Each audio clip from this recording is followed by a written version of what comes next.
Yes, yes, yes, yes, yes, yes, yes.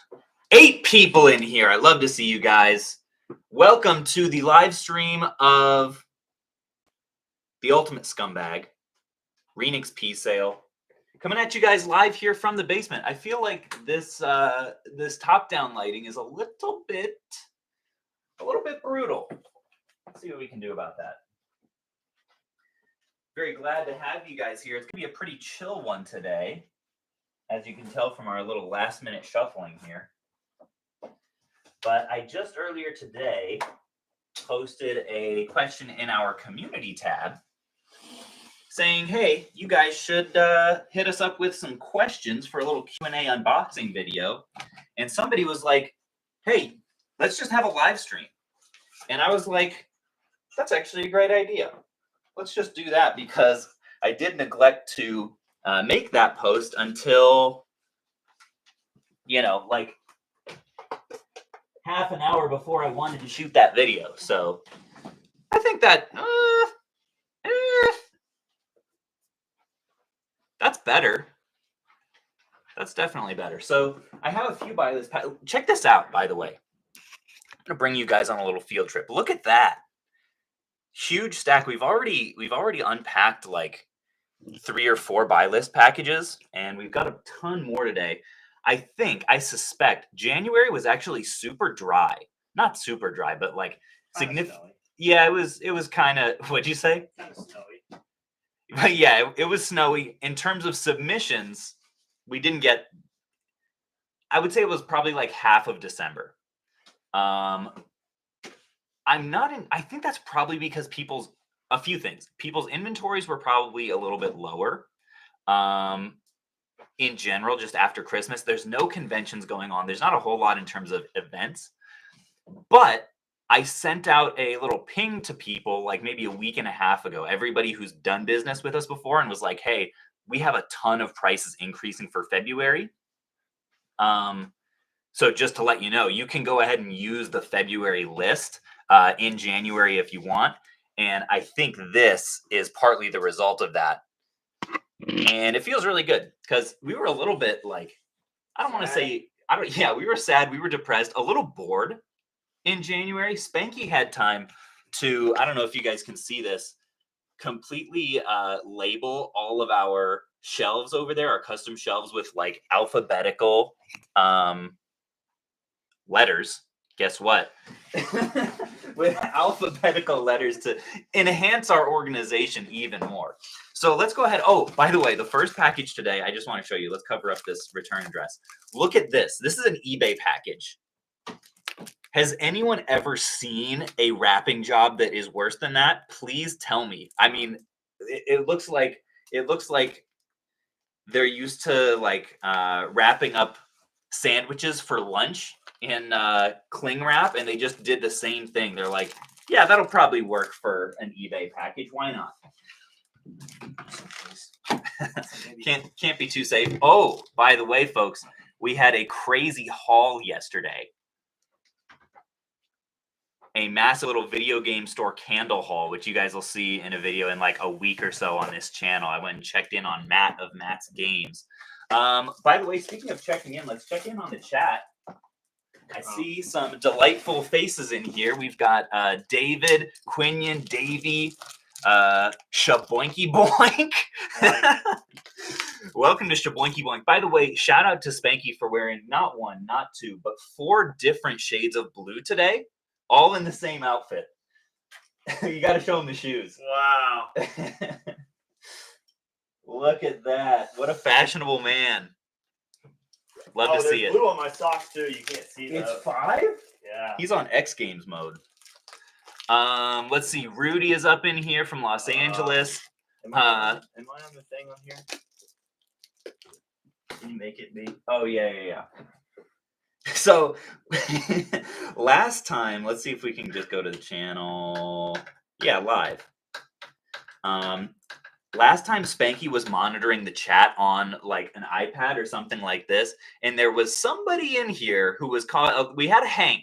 We had a Hank in the chat who was stirring up a little bit of dissension in the ranks, and Okay, got it. Skip ad. There you go. So He I'm was- on the remix one now. Yeah, Okay. I think. So he was stirring up some trouble. And Spanky was like, I know, I'll just go ahead and press block. Not understanding that he was on just like a regular viewer account. So the only person that that the hater Hank was blocked to was him. So he kept seeing other people respond to the Hank in the chat, like defending me, or I don't even know what he was saying because he was blocked.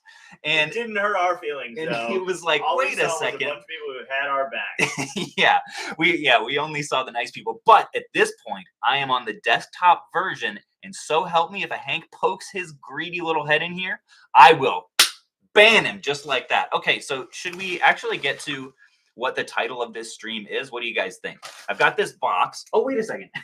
Hold on. I didn't get to the eBay package that was the most poorly wrapped thing I've ever seen. Are you starting to go gray yet from your app development chaos? Oh my gosh, that's a great question. I have a video coming Can't go out. gray when he dyes his hair every morning. That's true. I can't go gray when I've already been going gray. I actually started going gray right around when I got married, which I like to bring up. Yeah, which I like to bring up to Erica a lot. It might have been when we were dating. I might have had a gray or two. Can you guys see? Can you guys see any grays in there? They're, I'm slightly salt, but mostly pepper still. We'll see if I get to actual solid salt and pepper status before I just lose it entirely and it just deserts me like half of my viewership has. Nice sweater, my man. Dude, I get more compliments on this sweater than any other item of clothing in my entire wardrobe. Except, with the exception of the Scrooge McDuck all over print shirt. That one's pretty iconic. Can't wait to scan all my games with 1-up. Salivating face. Oh, okay. That's the opposite of a hater, Hank. That's a true supporter right there. Ooh. Woo! Woo! This is sketch. You guys want to see? Even the only thing that could have been more sketchy than the packaging that this eBay game arrived in is, look at this. Who can see it? Who can spot it? The lighting's so terrible, you probably can't. Let's. Does that help? Does that help, everybody? Check this out. This will probably help even more. Look at this. Gosh dang it. Look at that. Sketch. Absolutely sketch. Not a single indentation on the back here. It's way too reflective. This cartridge is way too light. This thing is fake, fake, fake. Fake. So what we do when we get fake packages or fake games in like this one must have somehow. Yeah, someone says it's a rare shiny cartridge. the rare holographic variant. So we'll just have to put this back in here. We'll just have to return it. It's crazy that like even at this point, that's the only one today so far. I bought a few of those just to stay in stock. We can't stay in stock with those freaking things. Like even at this stage, like I'm still getting fooled by like bad eBay pictures and stuff like that, even though in person it's blindingly obvious. Shaboinky Boink says, don't give up hope, Spanky. You'll get a raise someday. In Finland, we don't have Hanks. Well, I guess I need to move. When are we getting the resellers app? When are we getting the resellers app? So the current plan, and we have had multiple, deadlines that are, kicked down the road a little bit. Through no fault of the developers, by the way. That's just kind of part of the process, especially when, you're a noob like me. We've delayed the launch multiple times, or delayed the beta launch even.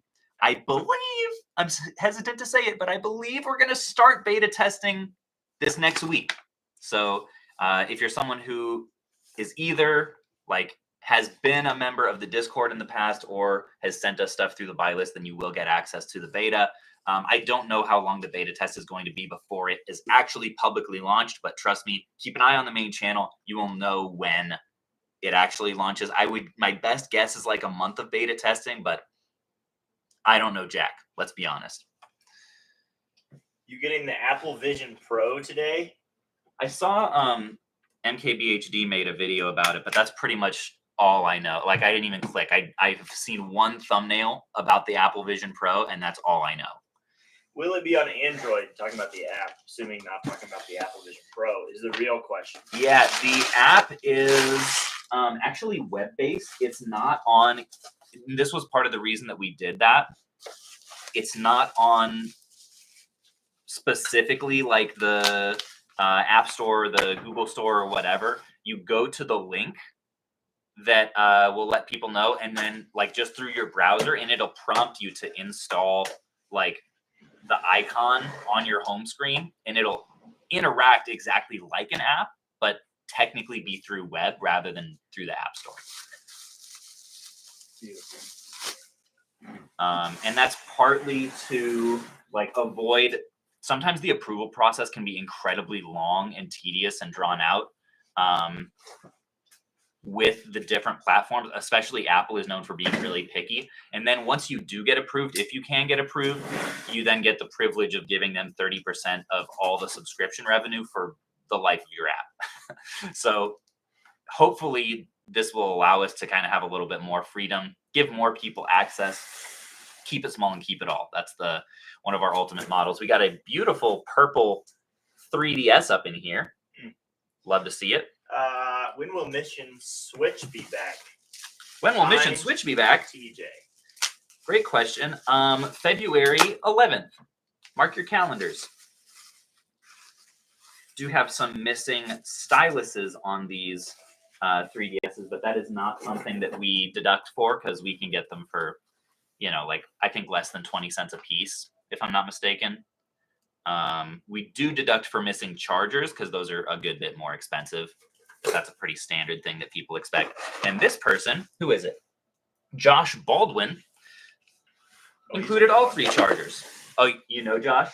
I mean, I don't know him personally, but we've done business with him. He's very good. You guys don't hang out? Not most of the time. Josh, thanks a bunch for this package. These DSs are factory reset and looking really great. Looks like this is for a total of $405. Hopefully Josh doesn't mind me sharing that because I just did to 98 people. We're up to 98. Wow. 98. Hello from Edmonton, Alberta, Canada. Love, love, love the province of Alberta. We do love our Canadian Alberta friends. vest. Is that actually from Alberta? Yeah. Post Hotel and Spa in Lake Louise. How long it takes for Amazon to approve you to sell on there? It depends on what you're talking about. If you're talking about just like a regular seller application, very quickly. I think you just pay the $40 and you get it. But if you're talking about oh, that's better. Less glare over Spanky's lovely hat over there. Yeah. Could you toss me a wet wipe? But if you're talking about getting approved for a specific video game category, the longer part of the process is actually like getting the invoice necessary to submit to be approved, right? So you'll need to open an account with an authorized, like say it's a Nintendo distributor, and then buy at least 10 Nintendo units from them, and then wait for them to send you the invoice, and then you can submit it to Amazon. And in my experience, usually they'll approve you or deny you within like 24 hours, I think. I don't know what their official like policy is. It's been a while since I've had to be fair. First, this could be helpful. Chris Higgins is up in here. I recognize that name. I think Chris is a pretty regular submitter, if I'm not mistaken. I think we just paid him for a package he sent Oh, on Tuesday. Did we really? Yeah. He says he's got another massive package coming. Appreciate you, Chris. For some reason, when using price charting, my camera looks like Minecraft, and I own a Fold 5. Not sure what that is. So I hope the web version doesn't have the same problem. Oh, okay. So you're talking about the scan feature of price charting, I'm guessing, when you're like trying to add stuff to your collection. I will be honest with you guys. This is something that you'll see in the video that I make about trying to make this app. The scan feature has been tough. like for some reason, it's not as simple as you would think. It's like you just tap into the phone's camera and it scans things. Like there are multiple different, like, I don't know if it's like programs or plugins. I don't know anything about web development, but like it's not just a cut and dry, like you use the camera and it scans things. It's like you have to harness different, like some programs are better than others. And most of the reselling apps that I've tried out, just like in my research phase of this, their scanners also suck. So if we're able to crack that nut, it would be awesome. We're definitely going to put resources into it, but I don't know, like, it's just a question mark. I don't know how close we're going to be able to get to, for example, like the Amazon seller app is kind of the gold standard. eBay does pretty well with scanning barcodes. So I'll keep you guys posted. It's on our list, trust me. Anyways, this, Josh, you're a baller because there are no deductions on this invoice. We'll send you a little thank you with the payment. Give you a little check mark there and get you paid a little bit later today. Let's go ahead and do another one. I've been loving the development vlogs on Renix P-Sale. Hey, you're the only one. It's you who's been liking those videos. Everyone else is disliking them. I appreciate your support. No, it's not that bad, but I will say the like ratios. So that's something that you can see. Well, I think actually you can't see it publicly anymore without like a Chrome extension, like how many people are liking to disliking a video. I can see it on my end. Normally my like ratios sit around like 97% or so. On the app development videos, it's averaged like maybe 90. Like there is a significant chunk of people who either have no interest in watching the videos and they just click to dislike, or they actively dislike something about what I'm doing, whether I'm charging too much or making a bad product or clearly don't know what I'm doing. Lots of people are not on board. So I appreciate you supporting. I love them as well. I listen while I work on the inventory. Oh, let's go. This definitely has been a very high month of like videos in general. Probably the highest month ever for Renix P-Sale. Just because I wanted to keep that narrative pretty tight. I didn't want to expand it over like multiple months. The only downside is there will be a pretty decent gap between my final update video, which will come out either tonight or tomorrow in the app series, and when like the app actually drops publicly, because there's the whole beta test period in between, which won't be documented on this channel. It will be documented on the main channel, but that just won't, like, we have to do the beta testing and then finish filming the video and then edit the video and then we'll post it. So it'll probably be early March, I would guess. Do you resell Switch games? If not, why? Good question. I was just telling someone about this last night. Malcolm, his wife, she loves hearing about all my business minutia. She actually is very supportive, to be fair. Erica, if you're watching, I love you, and she always listens to me. Yeah. What are the heck? You're supposed to be working right now. Malcolm's got 9 items in this bad boy. Yeah, Malcolm's a good guy. Malcolm, we've got a 3DS game in a bag here. Mario Kart 7. A couple copies of Wii Sports, which we love. We've got Ratchet and Clank.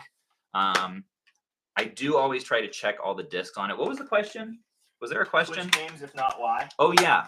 We do sell Switch games. Just not as much. We don't have them on the buy list.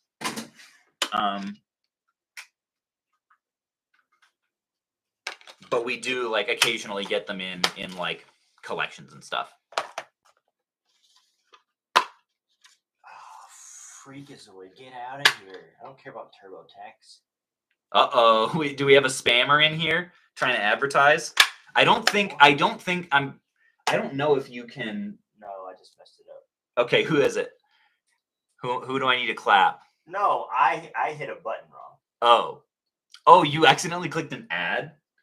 Is that what happened? I was just trying to click a button and all of a sudden it started talking about TurboTax. Went to a con in Dallas and had my kids with me. You were so nice to them and made their day. Thanks for what you do. Oh, let's go. Wait, who was that? Dee Dee. Hey, I appreciate you. I love talking to viewers kids at conventions. Yeah. Viewers, regular viewers, if you're over 9, you can leave. Just kidding, by the way. Don't clip that. Hoping to have access for Retro Rick Con. Have access? I don't know. I'm hoping to have access too. We'll see. He's probably going to tell his security guards to ban me. That guy within 500 yards. Yeah, I'm going to get tackled when I enter the parking lot. It's probably best to let people know that web-based apps require an internet connection. It might seem like this should be common sense, but you might be surprised.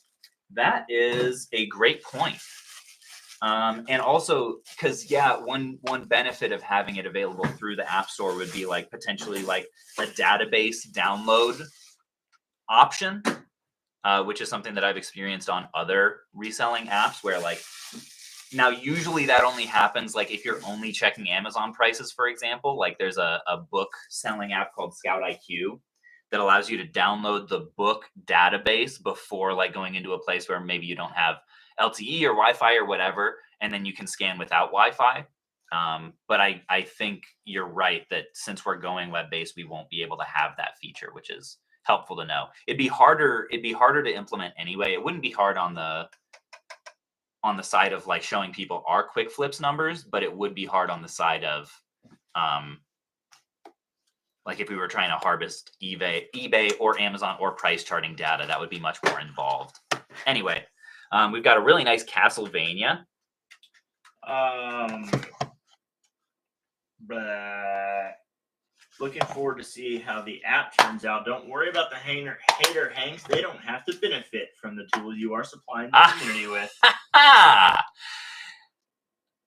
literally need to hear that. Thank you. Who said that? Marlena Kalar. Marlena, you are an all-star. Hey now.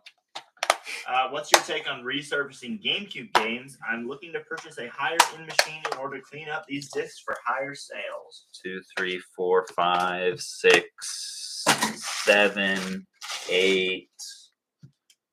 Hold on, I'm just making sure that I have the right. It's saying 9. What is the 9th game that I'm missing? Are there 2 things in here? This is the hard thing about trying to answer questions and do an actual deal at the same time. Sometimes we'll get stuck under the flap. Mystery gift on here. Oh, interesting. Maybe it was used at an event because they normally don't say that. What's required? You guys will know on Pokemon Crystal. Like, what do you have to do to get mystery gift option on there? I'm kind of curious. Hold on. Is there something in the cartridge slot? Is there? Okay, so 1, 2, 3, 4, 5, 6, 7, 8. Okay, I'm gonna have to double check this. Get that packed up over here. We'll make sure that something's not missing on that one. But Malcolm, thanks so much for submitting. We'll get that figured out. I probably just screwed something up. So the question was, what do I recommend for a GameCube game resurfacer? It was, what's your take on resurfacing GameCube games? I'm looking to purchase a higher end machine. So I'm guessing, do you have a JFJ already? Those do a decent job. Like a lot of people swear by the JFJ and how much work it puts in. Or how much work you put into it. Yeah, that's true. It does. It's not efficient, but it is fairly effective. So that's not a bad place to start if you don't have that. If you do, then I would say probably like an AutoSmart would be the best next step, even though it is a significant jump in price. If anyone else owns a resurfacer in the chat, definitely hop in because I'm not an authority on that. I haven't had every unit. I'm on board with the 1UP app, but I don't know if I can afford $50 a month. I just started a couple months ago. I've been watching you for a long time. I resell on eBay. I would like to apply for the buy list, and how do I? Great questions. So first of all, keep an eye out for the final app update video tonight or tomorrow because the final price is not 50. I'll give you a. It's way more. It's 500. Now a little spoiler on that. I'll just say it's 25. 25 a month with the ability to unlock free months, which we're not going to set a high threshold for that. We want to make it really easy for our buy list partners to earn tons of free months and potentially even eventually like a free lifetime membership. We're not trying to like just squeeze more money out of our regular people. We just want to have a consistent like paywall in place to keep out the bad guys. And that sounds dramatic, but like there definitely are a significant number of people who would love to use the buy list to, exploit us. So we're trying to avoid that, but not trying to penalize the people. Oh, and to get our buy list, I think there's a link, our email in the description of this video that you can email, and Spanky will send it to you as long as you're legit. Like, if you're just looking to sell like 3 items and dip and you've never sold anything before, please don't. But otherwise, we'll get you the buy list that way, and you can use it for the next month or so before the app's out. Do put something in the body of the email. Sometimes people, not often, every now and then somebody will just put, where did I go? What's happening? That's a good, did you go back to the beginning? Maybe.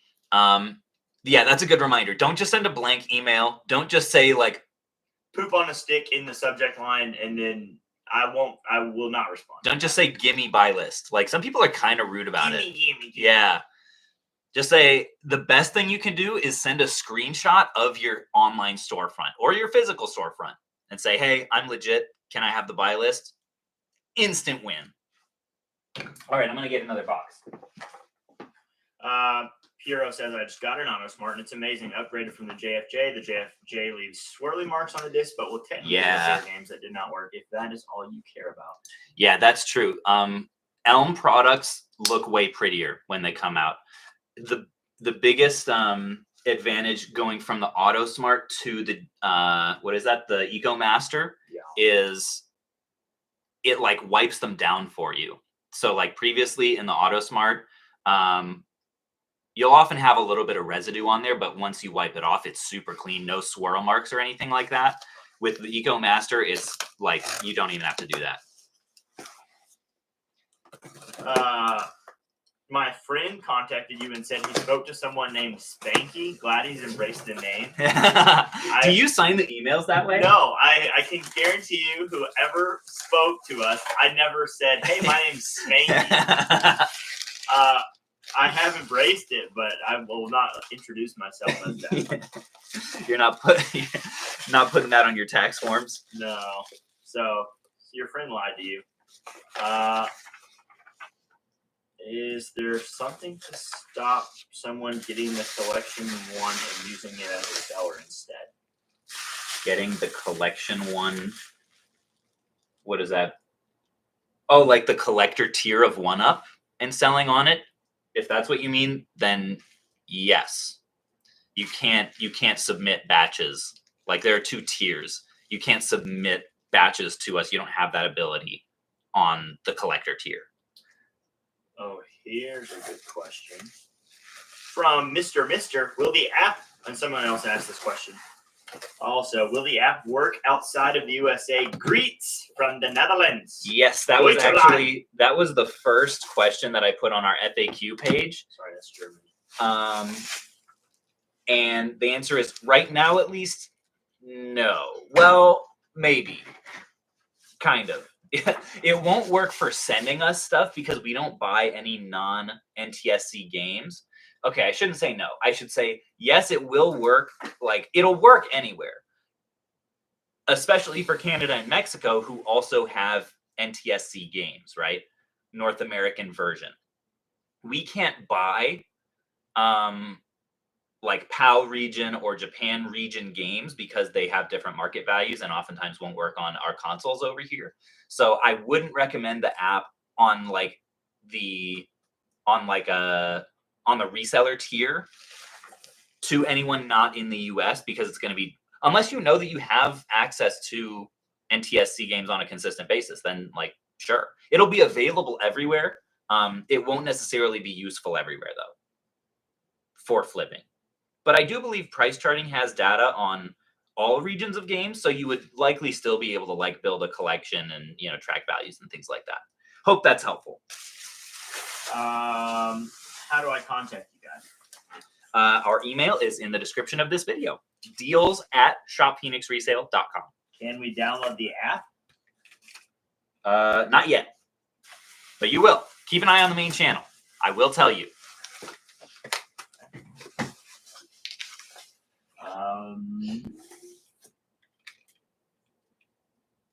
We've got, by the way, a whole bunch of Nintendo Zappers coming in from Eric. Eric is another regular. Eric Mendez. Love it. I know him.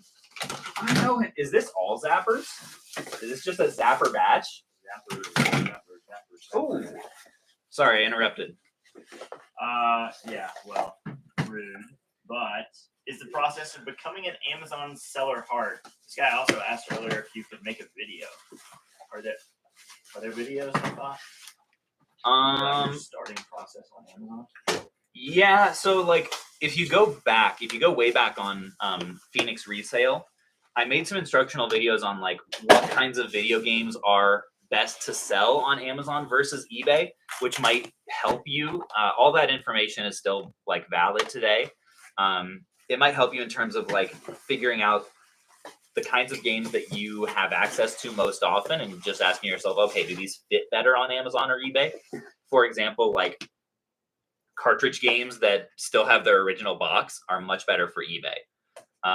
Any games that have like some sort of condition issue are better for eBay.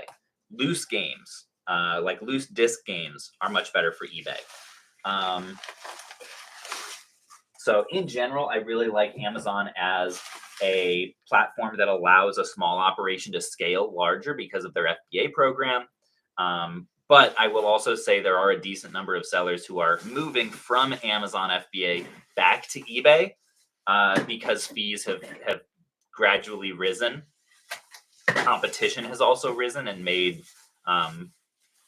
depending on the kinds of games that you're selling, especially if you're selling lower dollar games, it's become less tenable on Amazon.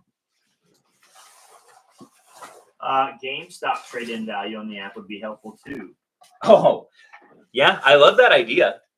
I don't know, like, I don't know how useful that necessarily would. Like, it'd be cool if they just had a publicly available API and we wouldn't have to like scrape that data, which would require a lot more server space. It'd be a cool thing to like just plug in if it was easy.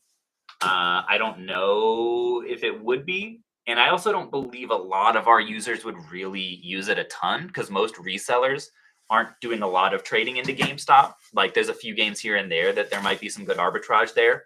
But I would definitely put that in the category of like nice to have, but not a super pressing priority. By the way, let's take a look at some of the games that we got in here. Chuck E. Cheese's Party Games. Beautiful, by the way. Beautiful flipping disc.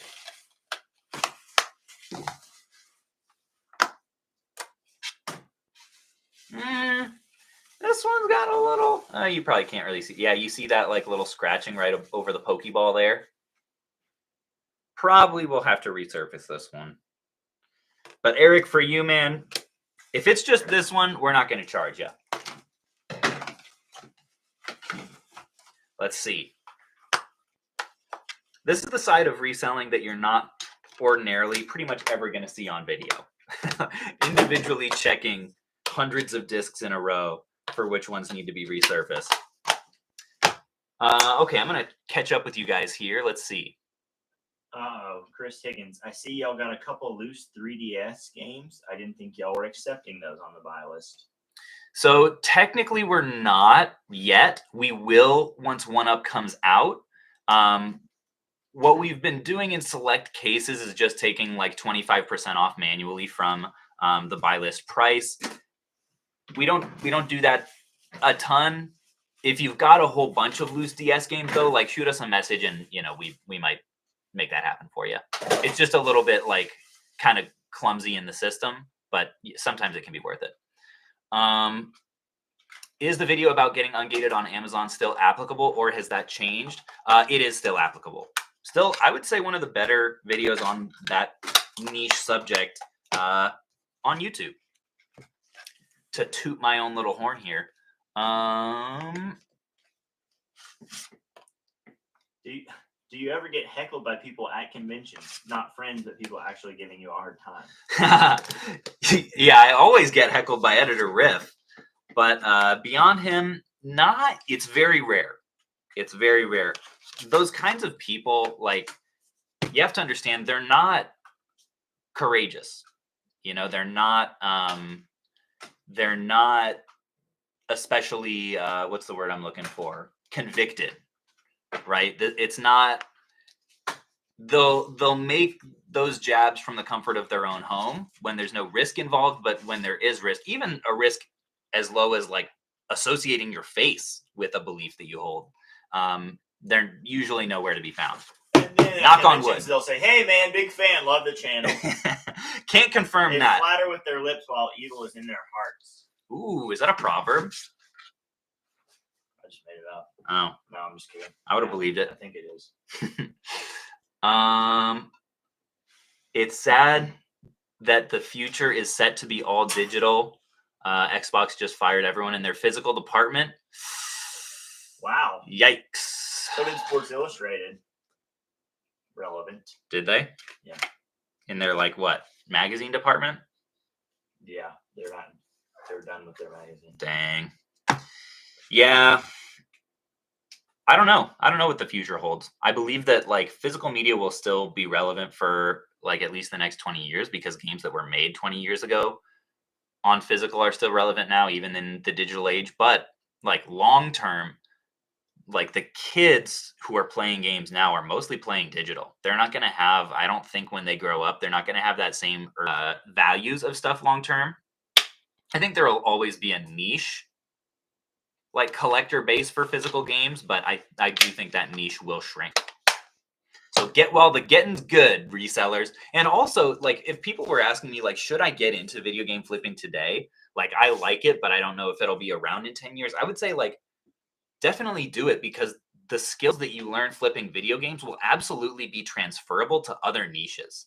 And I don't know if it'll be around in 10 years. There's no way to live your life. That's true. I don't know if I'll be around in 10 years, but I'm still doing stuff. I'm not banking on it. Has there been instances where resurfacing doesn't fix the game? Yeah. There's examples of a really deep scratch, of disc rot. We had a Wii U game the other day that looked like someone had taken a box cutter to it, but we couldn't tell until we resurfaced it, and some of that resurfacing dust got into the crack. It was brutal. This one we probably should. It's got some deeper scratches. Caleb gave me a donut at Classic Game Fest last year. Made my day. I do. That's a little hack that I'll share with you guys. I love bringing donuts to convention because it's relatively cheap. It'll be, a few dozen is maybe $40 or $50. It's just a really cheap way to endear yourselves to people. And in business, that's just always a really good thing to do. Definitely not a benevolent move on my part. It was strategic and calculated. So that donut, it came with a price. I will be expecting at least 10% off on our next bulk deal. Can I get one of those one-up hats? Potentially. My current idea, I actually have a whole bunch of them. We may have a box of them here. I'm curious. See if there's wait, did you get the box already? Of one-up hats? Is that what you're going to get? Well, there was hats back here. I was just going to see if that's what they were. Oh, those are Phoenix resale hats. Yeah, that's what I was thinking. Yeah. So they're on the way? Yes. Yeah, they're on the way. So I have a few different designs. So here's another one that you're talking about. I really love the raised stitching on here. It's super premium. But the catch is, what my current plan is to have them be rewards for selling us different benchmarks of items through quick flips, right? So okay, you sell us your first $1,000 worth of stuff, you get a hat. It'll probably be this hat, the standard. And then if you start really getting into it, $10K, here's another hat. $50K, here's a really exclusive hat, and they all have different designs. Just to kind of gamify it even a little bit more, I have this secret fantasy of rolling up on someone rolling up, of like encountering someone at a convention and they're wearing one of like the high level hats, and we just make eye contact and like but okay, they don't say anything to each other. Yeah, that's the only interaction we have the whole day. Yeah. Dad, you're alive? Simba? So my current vision is that the hats are something that can be earned but not bought. Ooh, that's a t-shirt. Yeah, I kind of like that. But maybe we'll have some version that you can buy, because I don't yeah. We'll see. But the higher tier ones that I just ordered are super cool because they're vintage. And they're like they're new old stock, and I sent them to the guy that does the embroidery. Like, they're super cool. Is 1UP only going to be for games or other collectibles? I know I've been using price charting for comics lately, and it's been nice. Wouldn't mind another resource for that. Yeah. It's possible maybe eventually we could like partner with like a huge comics buyer and offer their wholesale prices on like other categories of goods, right? Like maybe we find a comics kingpin and like they input their wholesale prices for like the comics version of 1UP. It's certainly possible, like once we have the infrastructure. For the first at least year, probably more, I'm just going to be focusing on video games, because there are so many features that I want to ultimately have in this app, and I know they're going to take a lot of time to implement. So video games, like, this is my community. You guys are my people. I want to make sure that I've done everything that I can for video games before like having my head on a swivel and like trying to branch out in that way. I think that just makes the most sense in terms of like, progression.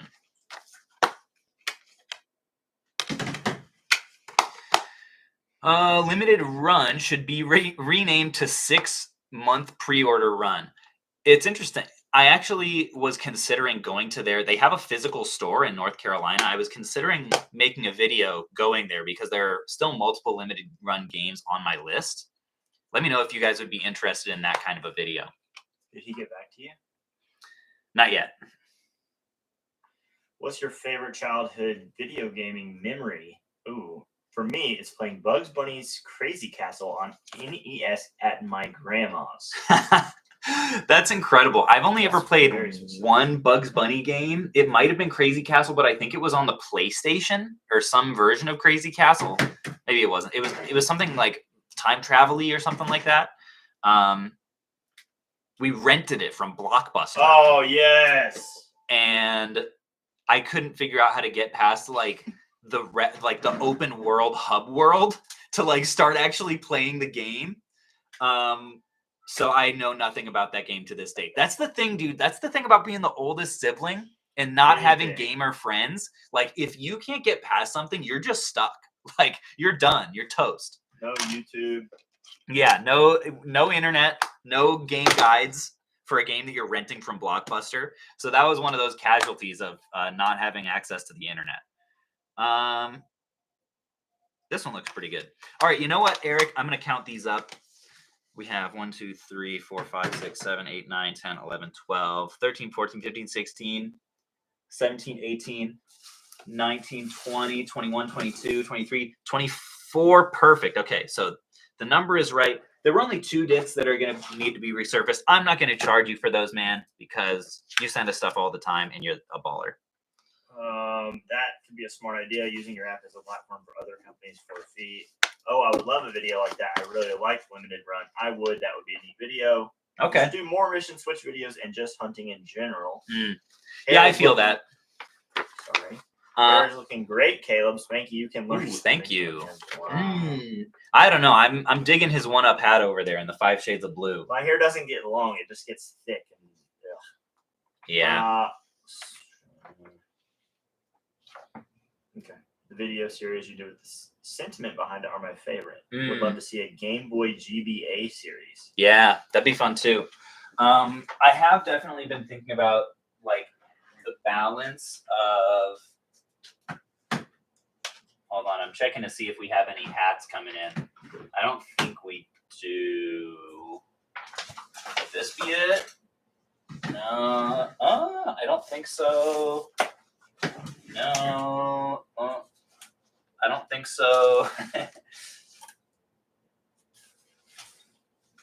Eddie? Eddie, is that you? This actually, hold on. I'm going to open this next. That looks promising. This might be it. District. Your touch. Oh! Where's the stapler? Just trying to get this thing. Is it up there? Please hold. There's a white one back here. A white one. Thanks. So Eric, well done on this submission. Appreciate you.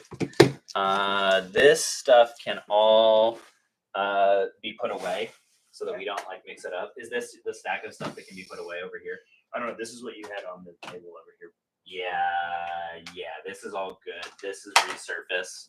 And these are also good.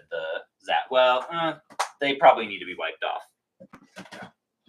Okay, sorry folks. We're getting back into it. Let's see if we have a little batch of 1-up hats here. Now this is what you guys paid for. Yeah, so here's what so we were talking about like more mission switch videos. I definitely kind of agree, because this last month or so has been a lot of like business heavy like interview kind of videos. I wanted to do a few of those because I'm really intrigued by the format and I like it a lot. I think it's really interesting, but I agree with you that I don't want that to be the whole channel. And I am excited to continue chipping away at Mission Switch. Although you will see, oh yeah, it's the hat box. You will see more like interview videos sprinkled in, and there will also be a format change of Mission Switch that you'll see in the video that's getting posted on the 11th. But yeah, doing all this app stuff, it definitely has impacted my upload schedule. I apologize for that, but on the bright side, I've been really happy with like the quality of the stuff that's been coming out. I think the main channel video that I do on the final push to get the app developed is also going to be pretty good. Yeah, check that out. So these are going to be what we send out to. These will be like the first level of like, you've sent us like $1,000 worth of stuff. Here's a hat. We love you.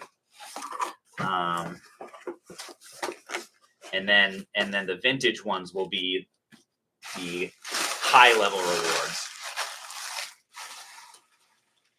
I like you use a real box cutter versus the Scotty peeler Chase uses. Chase uses a Scotty peeler to open boxes? That's rogue. Are you going to let other businesses advertise buy lists on the app? Could be a feature businesses would drop significant cash on for inventory. Yeah, I would love to.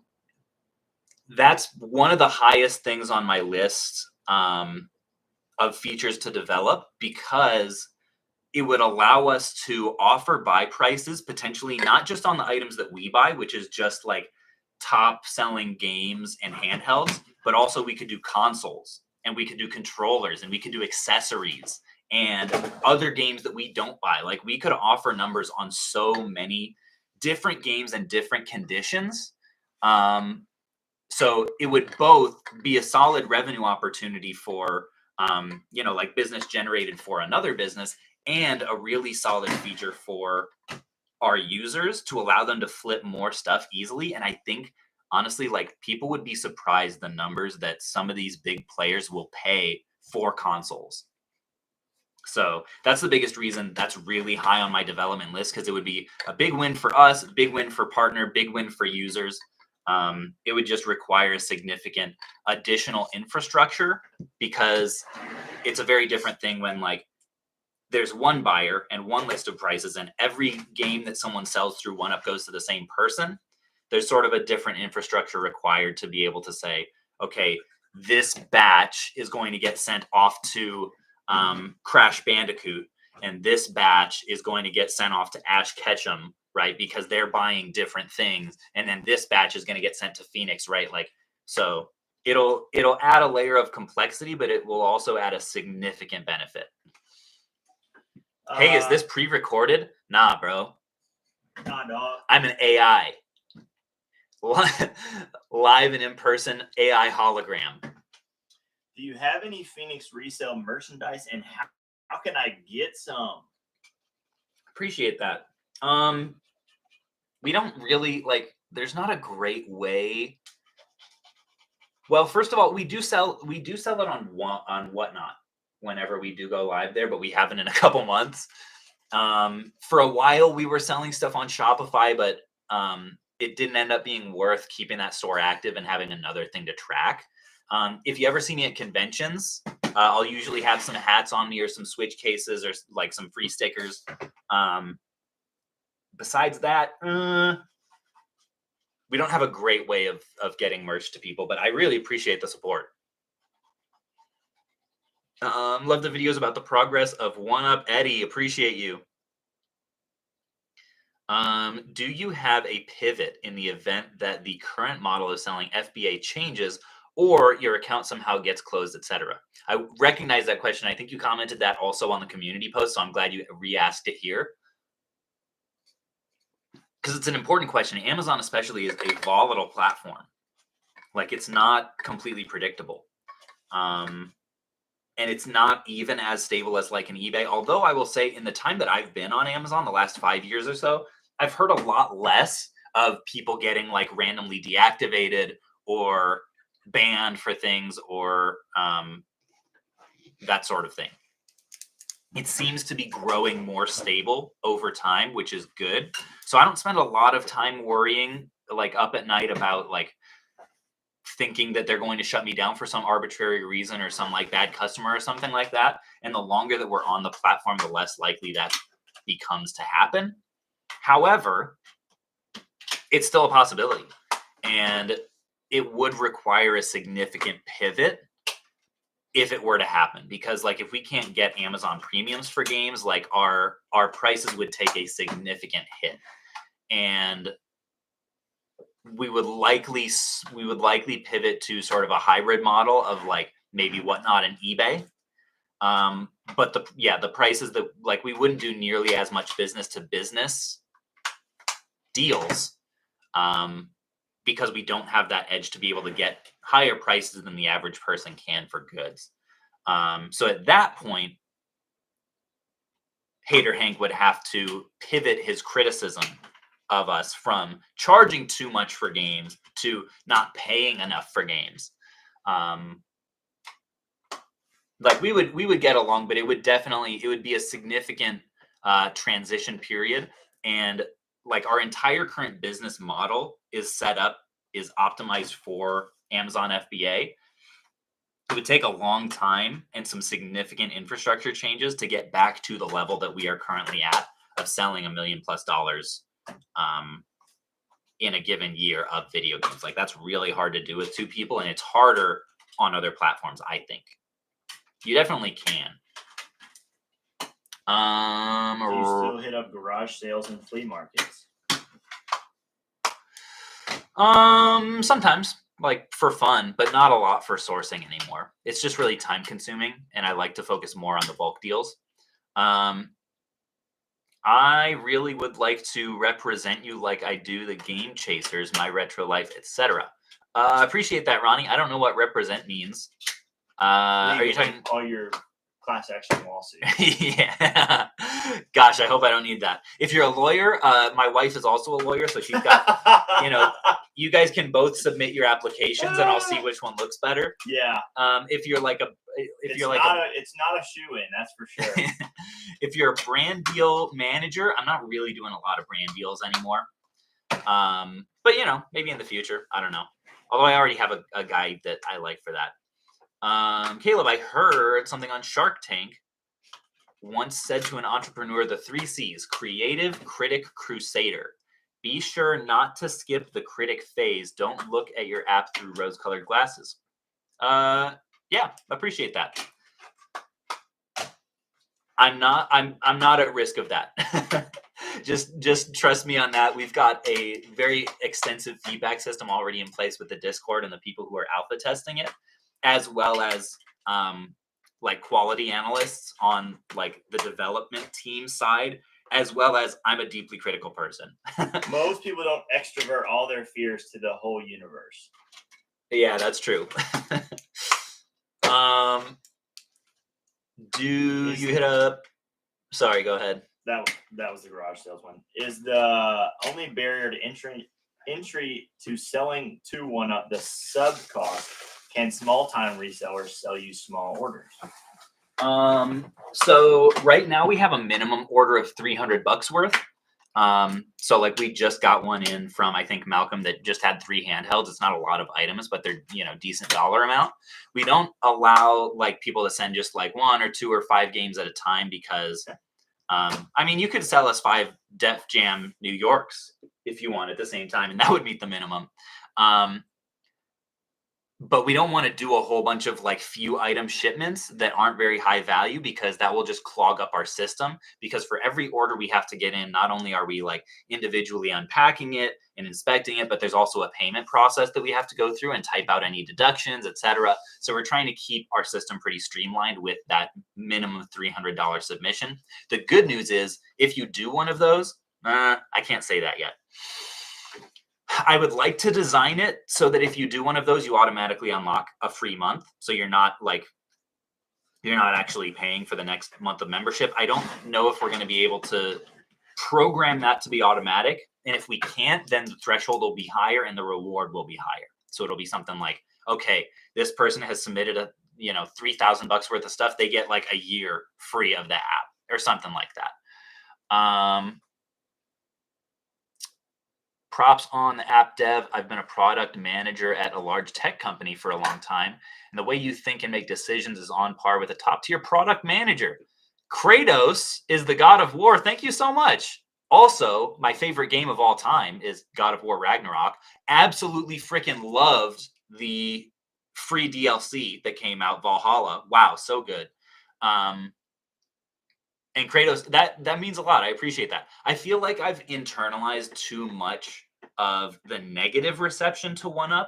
The 10 or 11% of the like ratio that has gone down over the course of making those videos. There's a lot of people that really don't believe in it or are like openly adversarial towards it for one reason or another. So I appreciate you saying that. I'm going to grab another box here. We are both dumb. He was talking about merchandise, and he said he wanted to represent you. Oh, represent me for merchandise. That's cool. I'm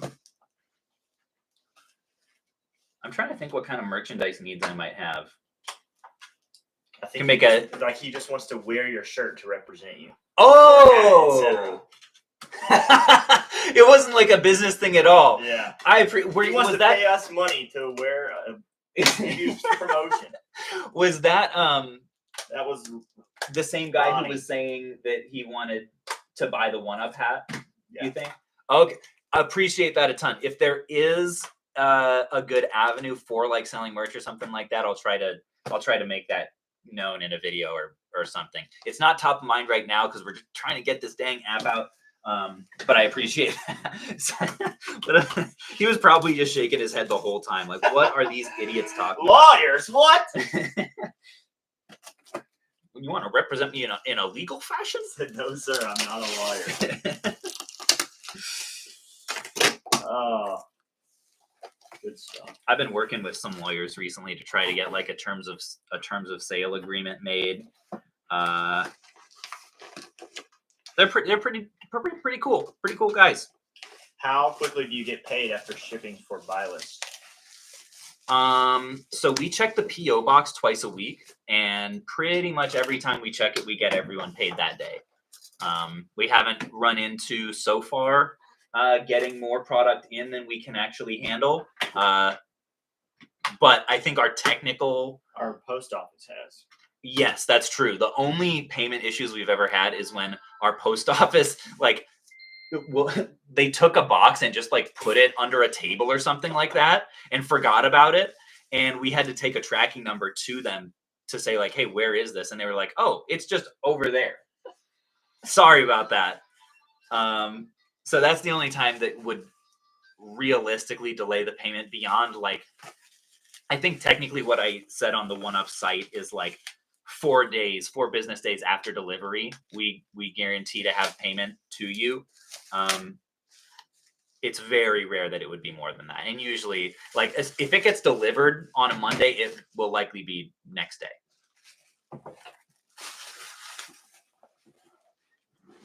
That's definitely something that we've heard from people that people really like is the fast payment. It's a big reason that people value it over like selling on eBay.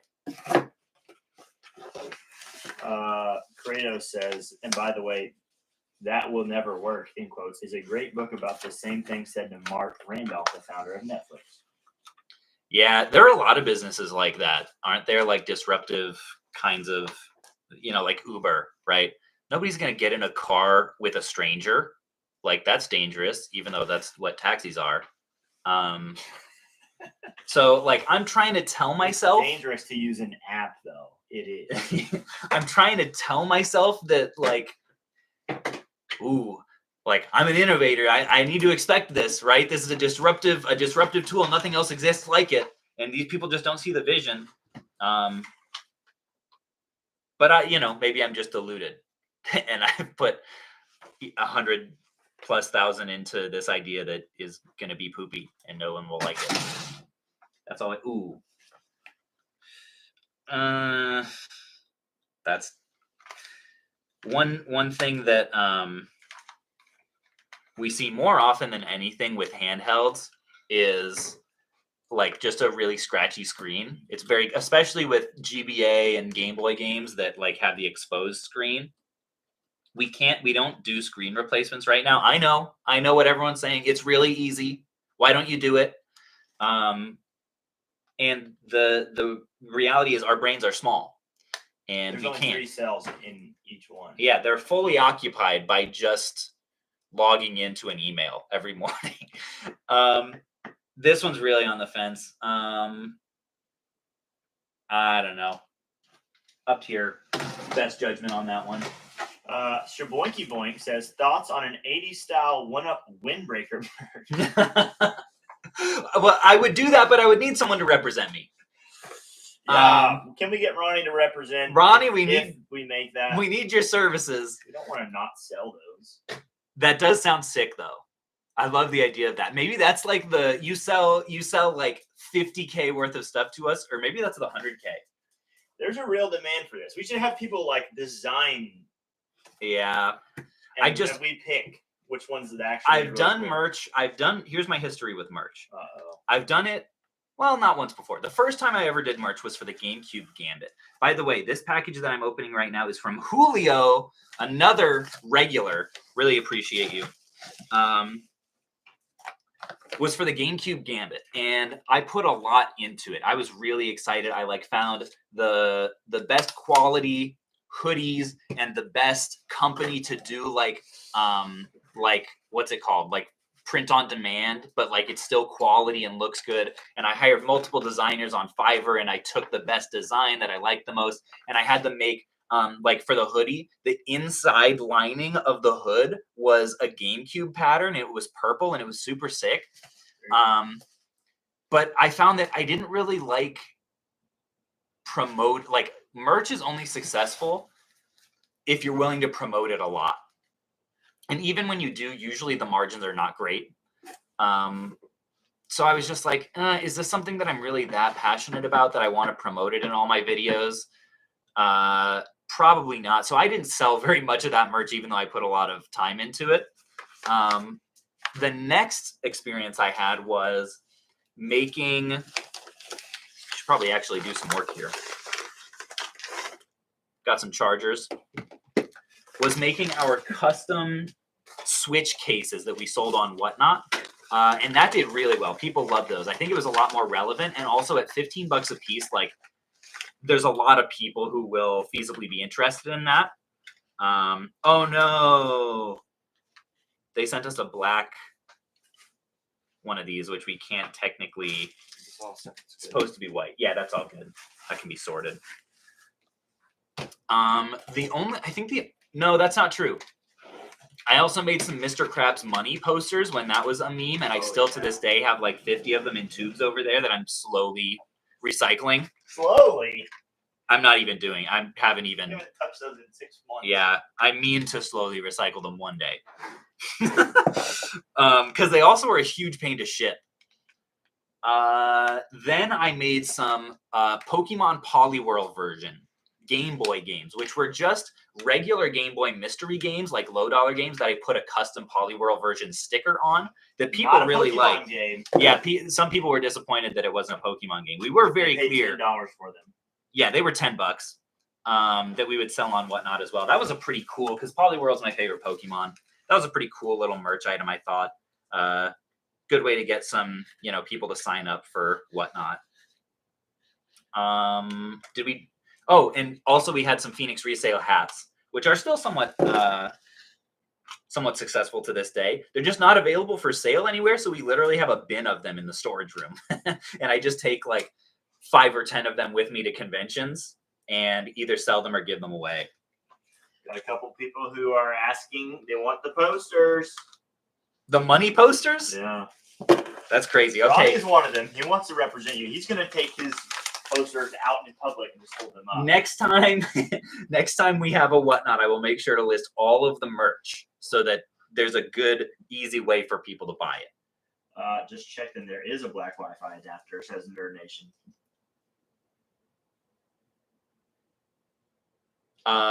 Okay, yeah, we'll take a look at that.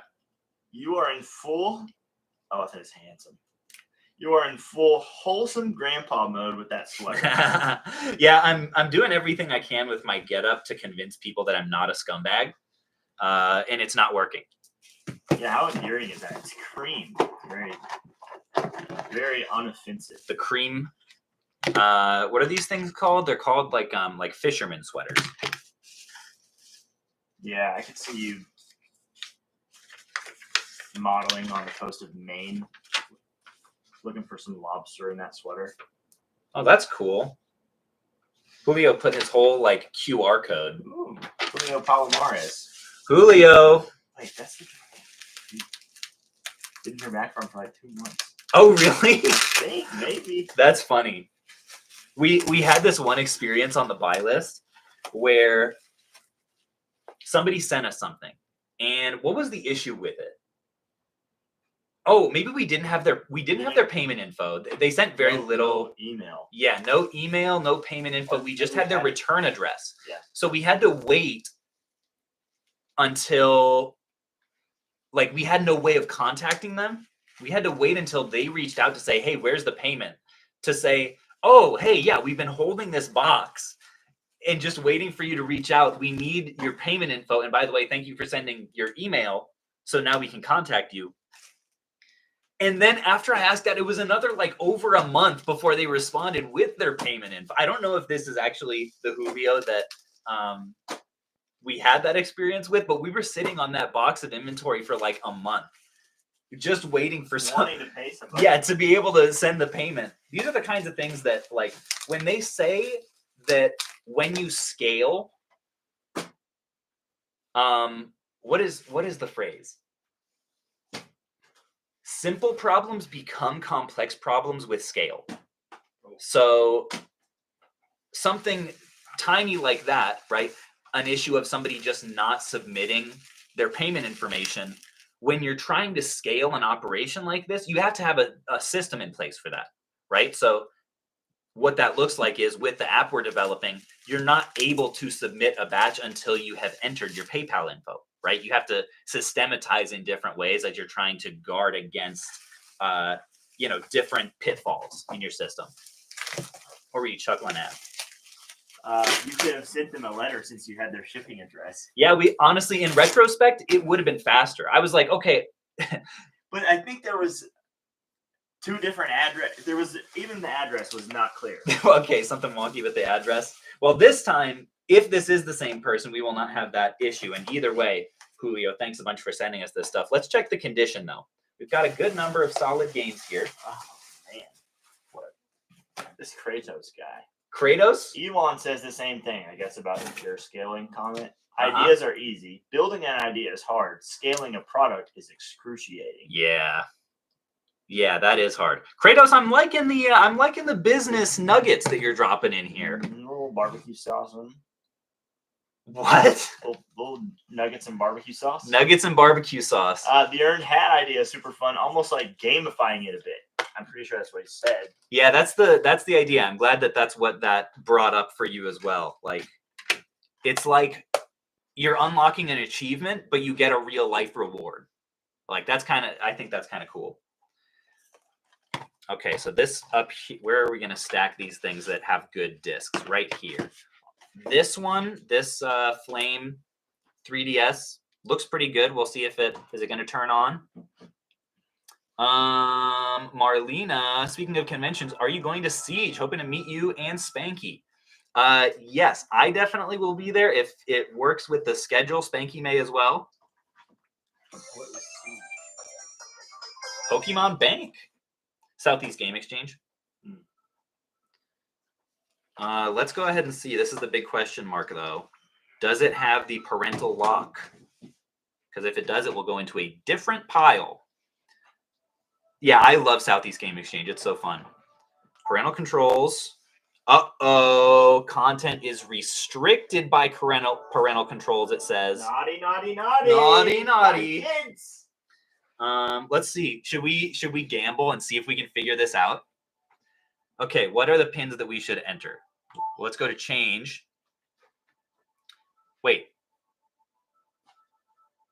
Okay, enter your 4-digit pin.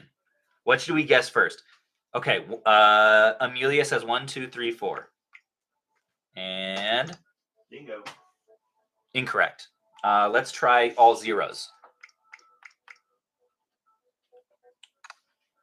No. SoCal Game Expo. SCGE. I totally misread it. There's a billion. Yeah. Yes. As long as Riff will still have me. Have I bought my ticket yet? I don't know.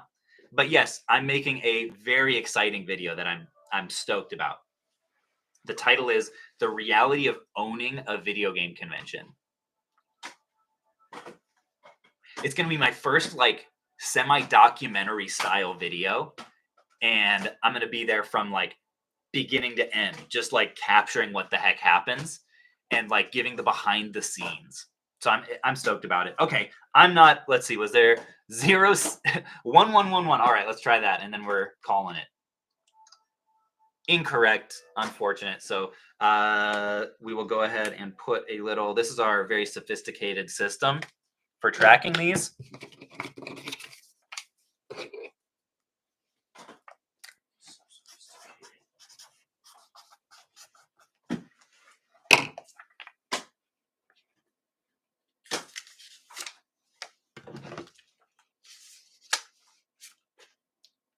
Yay. Then we put it over there on top of the resurfacer and we'll kind of knock them out in batches.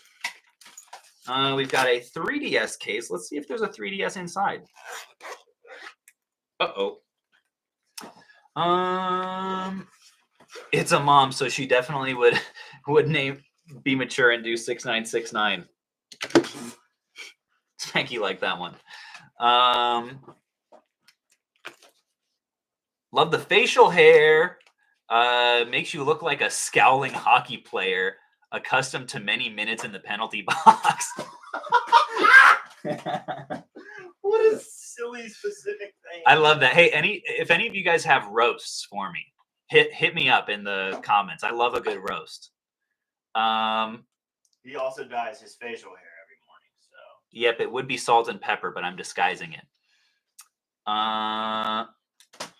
many minutes in the penalty box. Who is Kratos? Just a guy who wants to be a small business owner, but loves the stability of a corporate job. So here I am living vicariously. That's awesome. Well, if that's the case, I'm sorry that the app series is coming to an end on the second channel, but you will like the video that I posted. Oh no.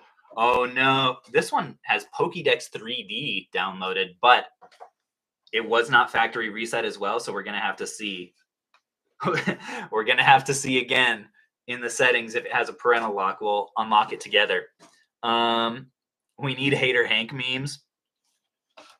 Are those proprietary adhesive labels? Where could one acquire some? Hey, this one doesn't have parental controls, so this one's good. We'll go back. There's nothing lewd or lascivious on the home screen here, so we will probably, what we do, I don't know if this is like kosher. This might not be a best practice. But if there's no photos or like no bad like username or anything like that, and there's no parental lock, we don't usually factory reset, because there's nothing that like would really cause someone to do a return if it's going to be easy for them to reset it if they want to. That's kind of our metric. Looks like the other one's still on. Naughty, naughty. How many app videos left? Just one, Michael. RIP to the app series. I know you just moved into the basement, but is there any goal to work out of a different space? So we've been in the basement for about a year and a half. Honestly, for me, not really. My goal is to stay in the basement as long as I possibly can. Just in general. I like it down here. Life. Yep. Erica's like, come up for dinner. No! I don't wanna. I'm gonna live stream. Okay, we've got a final 3DS in this batch. By the way, loving the condition on these. The physical condition, supreme. Are you hiring? Not really. I don't think if I hired, I don't think I would hire from the channel. Like, I'm on a short leash, so probably will be soon. I'm trying to get my first employee to be productive and profitable first, and then maybe I'll think about a second one. Okay, this one also not factory reset. But yeah, I think once I do hire, I'll probably try to maybe snipe someone from like a coffee shop or from retail or something like that. Someone who kind of understands like efficiency and, I don't know, systems management would be ideal, but like isn't making much money and probably has a terrible job. LOL, Caleb lives in his wife's basement. I went from my parents' basement to my wife's basement. What is Muhammad talking about? What's up with Spanky and the sandwiches and the chips? The sandwiches and the chips? Do care to explain, Muhammad? Yeah, have we ever talked about sandwiches and chips on here? What's up? You do eat sandwiches and chips for lunch somewhat often. I make wraps. Yeah, that's not really the same. Favorite. I'm thinking some 1-Up Post-its are in order. Okay. Oh yeah, for our little system over there. There's all kinds of merch opportunities. They're coming out of the woodwork right now. Favorite movie of all time. I need something to watch this weekend. Spanky, you answer also. Okay, you go first. Well, for me, it's just Lion King and Space Jam.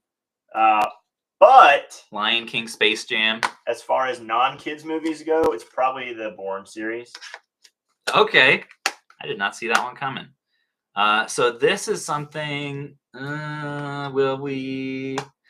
Something that we've been doing recently, and I wouldn't recommend this to most people unless you're scaling pretty significantly, is like if there's some residue like this that looks really serious and that we would probably have to spend multiple minutes taking off, I'll just replace this case. We have a bunch of replacement cases from Sosa Games on eBay. And, we'll probably just replace that rather than taking the time, because the cases are like, I don't know, $1 or $2 a piece, and that's worth more than like spending 10 minutes getting a case squeaky clean. As far as a favorite movie recommendation, I've got a great one for you. It is The Prestige. It's a Christopher Nolan movie from like the mid 2000s featuring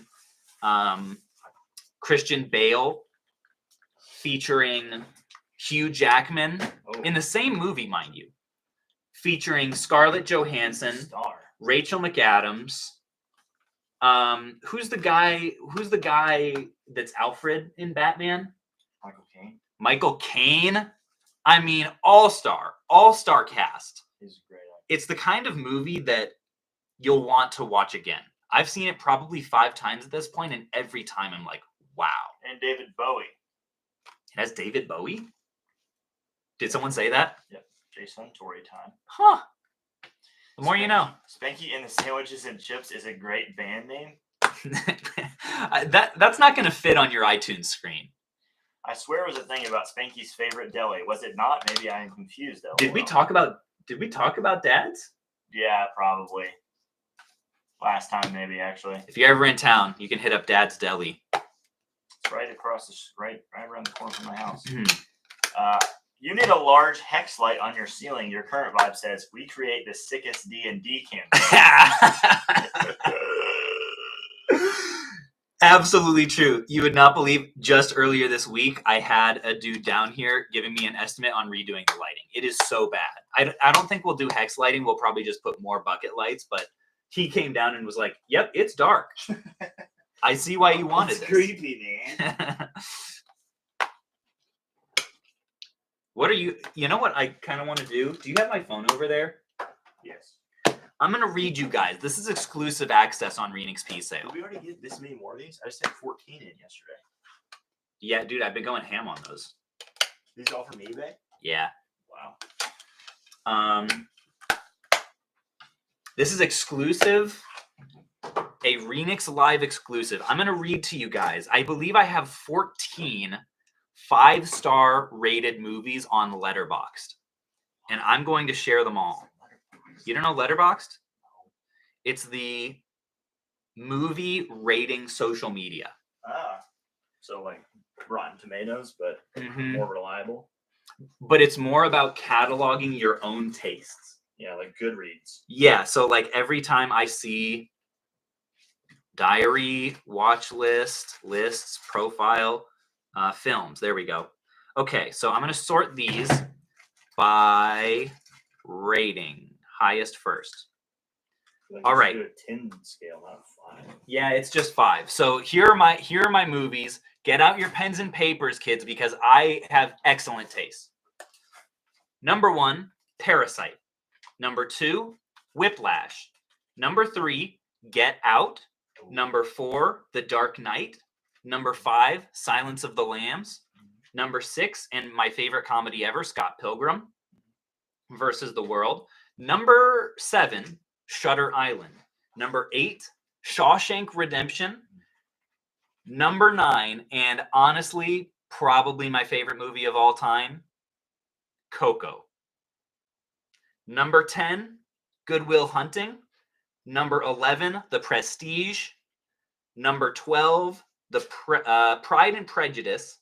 And number 13, I lied, it's only 13. You know what? This one I don't know about. This one I may bump down to 4.5. Peanut Butter Falcon. Definitely a heartwarming, like cross-country journey kind of a movie. I'd have to watch it again to know if it really deserves the 5. That might have been some recency bias. Everything else on there 100% stands the test of time. And I might honestly have to add all 3 Lord of the Rings movies. Oh, yeah. Extended edition. Extended edition. Erica and I were just watching some of those this last weekend. Oh my gosh, they were so good. Okay, you guys are now permitted to respond. You are not permitted to disagree. I like The Chosen. The guy who made that is also the guy who puts on the YouTuber convention that I've gone to a couple times. The Chosen Mid TV Summit. show or Yeah. I think. Wait, is there a movie? I thought it was a TV show. Yeah, I didn't know. I once had a full-time job at a warehouse removing stickers from boxes and sold refurbished electronics. I actually grew to like it. Find it relaxing now. I get it. I get that. We're just trying to make more money. To you and all the resellers in here, keep up the great work. Thanks for helping me to stay motivated. Continue ignoring all the foolish haters out there. AJ, you're the best. I love the reseller positivity up in here. Shaboinky Boink, Waterworld, Con Air, and Surf Ninjas are my top. She said, are those all Nicolas Cage movies? Nick Cage represent. Best place to eat in Lexington? Dad's. No, it's not Dad's. Let's see. It's hard to go wrong. It's hard to go wrong with Corte Lima if you're into Mexican food, like Mexican. OBC. OBC is excellent. Pretty much agree with all these except Shutter Island. Prestige kind of sucked, Trey. Are you kidding me? Look at this. Does this look like the sweater of a man who has bad taste in movies, Trey? Maybe a little bit. Is your letterboxd for us to follow? I don't think it's public. Amazing list. Good list. Thank you. Thank you. Just rewatched Shawshank this week. Great movie. Oh, it's so good. Dark Knight. Absolute fire. We have the same taste in movies. Agree with your list 100%. Let's go, Travis. Ever watched Green Mile? I never have. Is that an army movie? Or is that like a psychological thriller? It's about prison. It's the big guy that passed away a few years ago. I can't think of the name. Yeah, I don't know. I haven't seen it. Here, Jordan Peele is directing the Death Stranding movie from A24. Dang, I'm gonna need to play that game then. What? Jordan Peele just gets darker and darker every time. Does it? Was Nope darker than Us? I don't think so. Well, I'm just going off of Get Out. Get Out was not that dark. Get Out. But they all get darker after that. Part of the reason I loved Get Out was it's kind of right at my threshold of what I really want from a horror movie. Like, I don't really mess with most horror movies. You could probably tell from my list. Silence of the Lambs was also kind of like right there. Like, I'm okay with a little bit of like, but not much. Nothing paranormal. Nothing gory. Not about it. How can I get the buy list? Leg picks. It is in our description. Please don't send us any leg pics. Just send us like a screenshot of your storefront or something like that. And yeah, Michael Clark Duncan. That's who it is. Yeah, I never heard that name in my life. Oh my gosh, he's awesome. Why is Winnie the Pooh your favorite character? Winnie the Pooh is a bit aspirational for me. Pooh is a character that has such a radical level of self-acceptance. He's always fully himself. But he's also aware of his flaws, right? He knows that he's a bear of very little brain. He knows that he's a chubby little cubby. And yet, he's working on it. He does his calisthenics, up, down, touch the ground. And he also, that I can't. So the only person in the 100-Acre Wood that really has an issue with Pooh is Rabbit. And part of the reason that he's an aspirational figure for me is I consider myself personality-wise to be much more of a rabbit, and I'm a little ashamed of it. I want to be more of a Pooh and accept myself and others regardless of their merits. But in reality, I'm more the type of guy to see the bad things in people and be annoyed by them, and I want to be more of a Pooh and less of a rabbit. Thank you for that question. Yeah, you knew that was coming, didn't you? I've answered it. You know what? In college, the first speech I ever gave was on, I think it was called "I Believe in the 100-Acre Woods." Well, how many speeches did you give in college? You didn't give speeches in college? I had a liberal arts degree, so that was like our favorite thing. No, it wasn't. It was a communication class. A speech? Yeah. Okay. I thought you meant like out on the steps, just like in the free speech area. Yeah. Aspirational because he wears no pants in public. He pulls off the no pants look surprisingly well. Yeah, you wouldn't even notice it. Dustin says, "Bro, what?" Brooks Eggleston, also stuffed with fluff. Very true. Insanely good answer. I didn't see coming. I'm glad you liked it, Brooks. Any general advice for growing as a content creator? Where to start? Where to start, Gaming Secrets? The first question I would have is, how many videos have you made? Because my go-to advice when people ask me for advice for starting is go make 20 crappy videos. You won't be able to develop enough of a muscle memory, enough of a foundation to start to get good until you are in the rhythm of making stuff. And normally what I tell people is, once you've made 20 terrible videos, hit me up and I will do like a full analysis of your channel and we'll get into the nitty gritty of like 5 things you can do to get better. I have yet to have someone hit me up. It's kind of like how they say if you make 21 podcasts, you're automatically in the top 1% of podcasts because no one else makes it that far. Wow. Yeah, it's crazy. It's a very similar thing with YouTube. So when people ask me how to start, I don't go super deep into advice until I see that there's a track record there. But once I do see that track record, I love helping people with YouTube stuff. The go-to advice that you'll hear a lot of the time is that concepts, titles, and thumbnails are way more important than most people give them credit for. Most people will spend 90% of their effort on the video, like the body of the video. In reality, concept, title, and thumbnail are 90% of a video's success. The rest of the video, especially after the intro, is like 10%. So disproportionately put your effort into those 4 things, and you're likely to see really good results. Don't worry, Caleb. You're the biggest and best poo. So Boinky Boink has been in here the whole time, just spreading positivity. I love it. Your video with Mark on the Game Store is over 600K views.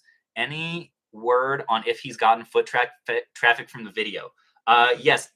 The last video that I made on that Game Store owner interview is, I think, my most successful video ever in this time period, because it's only been a couple weeks. The Pokemon one? No, the Florida Game Store one. And I've texted Mark a few times since then. One, he's having an absolute field day trolling people in the comments. So if you ever want, or trolling trolls in the comments.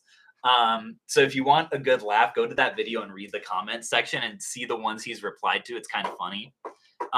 And 2, he said it's brought him a ton of business. So I'm really happy about that. That's like one of my favorite things about making videos with other business owners, is that like it doesn't cost me anything. And in this case, it actually made me a decent amount of money because the video performed really well, and it made him a decent amount of money, and people loved it. Like, the comments on that video are so much more positive than any of the app development videos. It's not even funny, except the one where I said that I was bumping down the lower tier price membership from $5 to free. On that one, everyone went wild. Total positivity. Everything was amazing. On all the other ones, not great. But dude, this video game store video, I don't know what it is, but almost all the comments are so positive. It's crazy. Mark seems like a bro. Yeah, he is a bro. And what I think made that video so engaging is that, like, he has really good principles that he was able to share in a compelling way, that are interesting, right? That are a little bit like, you won't necessarily hear it all the time, right? Like paying as high as you can and selling for as low as you can, right? Squeezing your margins, basically what we have been preaching this whole time with the buy list, but in a video game store model. Like, that's interesting. And he was very open about all the challenges that arose along the way. And I think people can sense that level of vulnerability and are really drawn to it. So the worst comments I saw were like, dude, you're working 70 hours a week for 75K. That's nothing, blah, blah, blah. And that's kind of just starting a business of any kind. Like, he's still in his first year of owning a store. It's likely to, like, as his reputation grows, as he goes deeper in the community, it's likely to only go up from there. And he would potentially have the opportunity to take some of that profit once it does grow and use that to hire a part-timer and work less, etc. But you can't really, I think the people who are saying that don't really know about business. It's very common to even go long periods without paying yourself at all, right? To be moonlighting a business and working a full-time job and not paying yourself anything and working 70 hours a week. So I heard 75K and I'm like, good for you. You're doing something that you really like. You're spreading positivity in your way. You're providing a service to the community. You're working a ton because guess what? It's a young business and that's what you do. But good for you for making it in a sector that is hard. Retail, like we talked about all of the challenges. Retail's declining. Physical media, everyone is like scared that it's going away. Like there's a lot of things that are working against him, but he's surviving and doing well despite that. And I would guess that this year he will beat that number. Just a prediction, but he's a hard worker and has good principles. I do feel he could really benefit from hiring someone. Could be. It's hard to find good help, man. Like especially for a retail level salary, it's tough. I'd love to open a game store, but can't leave my good paying job.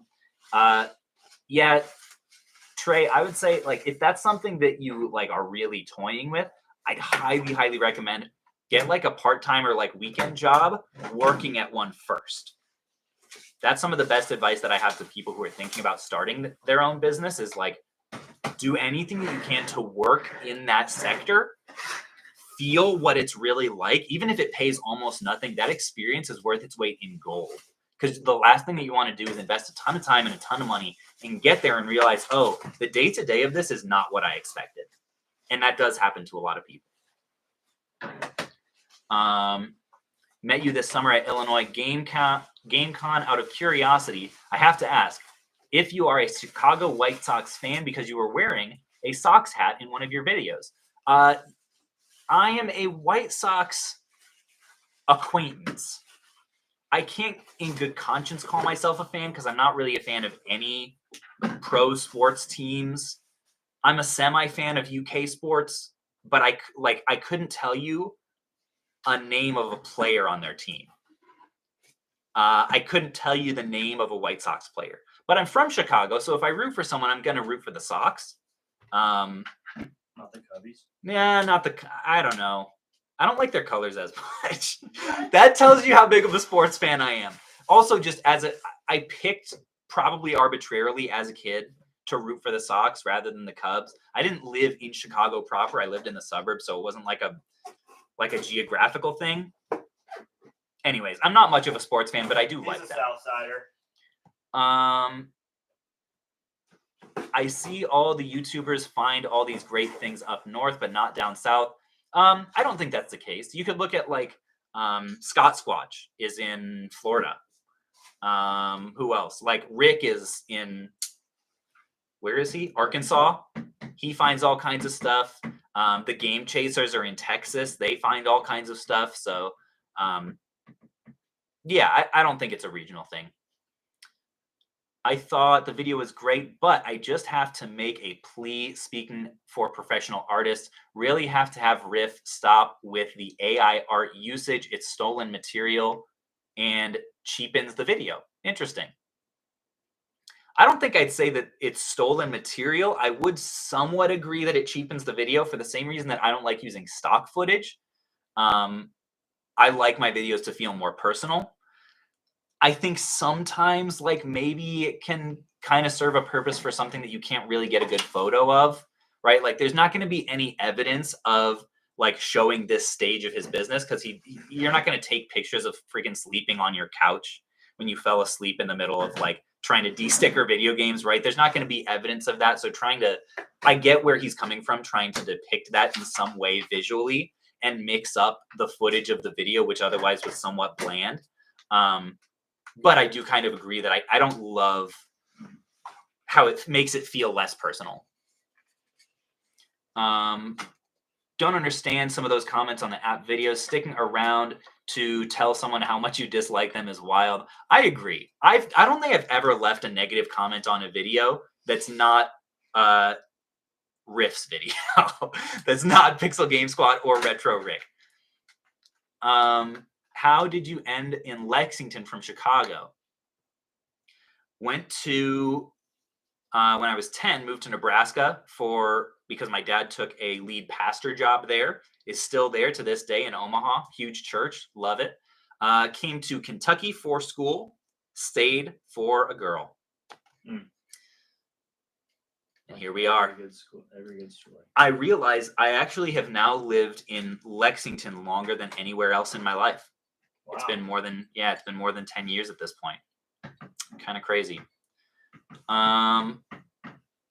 Favorite part of your job? Trey on the Hunt says, my favorite football team is the Chiefs and player is Taylor Swift. My favorite football team is technically the Bears. Can I name you a player? Devin Hester. Yeah. Is he still on there? No. What did he leave in, like, 2005? That was probably the last full Bears game that I watched. 2007 was when he was on that. How do you know that? You're not even a big Bears fan. Yeah, but he was awesome. And I was in middle school whenever that was happening. Yeah. Yeah, I was in middle school when they were in the Super Bowl and was so hype and then was devastated when they lost. I've made 2 bets with my friends to buy them chocolate if they lost, and I cried. Not surprised. Favorite part of your job?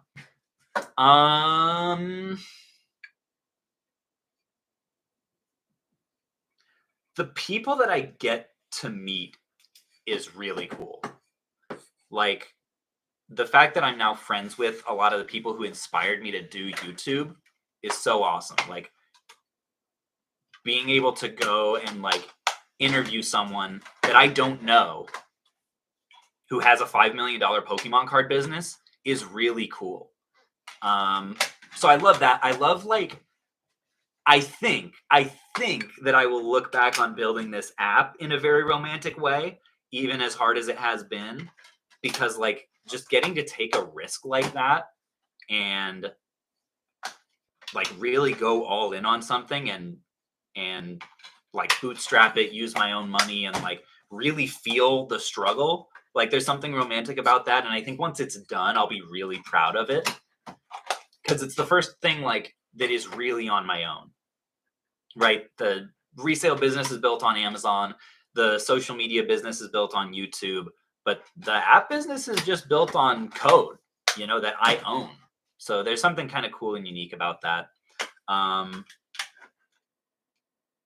Also, like, in comparison to my other jobs, this is the only job where I don't have to regularly see annoying people. And as someone who works really well by myself, gosh, I really love that. Shoddy's trying to trigger you, saying Cincinnati is Kentucky. Can't be a trigger. It's not true. It is stolen. The database data sets use scraped copyright material that was taken without consent. Really? So it's not like generated? I thought that was the whole thing with, like, generative AI, is that, like, it kind of,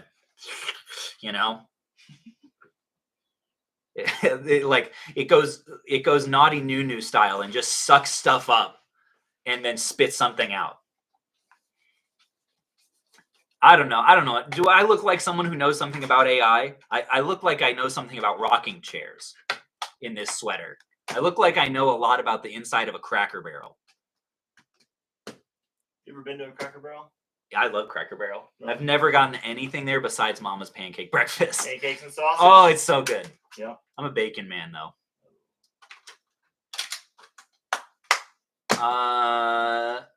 Let's see. Love the videos with Retro Rick and Pixel Game Squad. You guys seem to have a brotherly love, including picking on each other.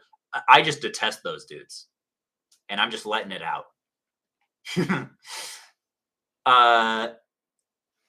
Does it worry you that your model relies so heavily on Amazon? It does a little bit. I talked a little bit about that earlier.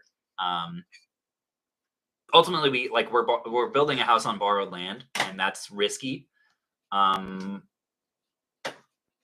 there are much bigger businesses than ours that are built on Amazon as well. So I don't see that as a good reason to not take advantage of the current opportunity. Hey, Conroy, send in a box soon. Appreciate you, man. For AI, that's the legal challenge, that AI models are trained using copywritten data. That's interesting. The more you know. I have 5 videos on my YouTube channel, and I want your thoughts on something if I could. How do you manage the link between creating videos you enjoy and creating videos people want to watch? All right, this will be the last question because I need to go eat.